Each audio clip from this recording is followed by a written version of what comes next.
Elektron gaz hisoblash uskunasini faollashtirish uchun birinchi navbatda xonadondagi gaz hisoblagichdan oldingi jo'mrakni, kranikni ilib, xonadoningizdagi mavjud barcha gaz jihozlarini berkitgan holda quyidagi amallarni bajarish kerak. Birinchi navbatda Enter tugmasini bosing.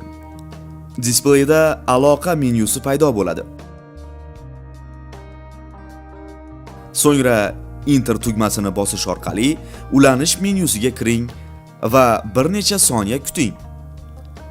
Hisoblagich aloqaga chiqqandan so'ng displeyda antenna belgisi paydo bo'ladi va ochish menyusi ochiladi. So'ngra yana bir marta Enter tugmasini bosing va 10 soniyadan so'ng klapan ochiq holatga o'tadi va hisoblagich o'z normal ish faoliyatiga qaytadi.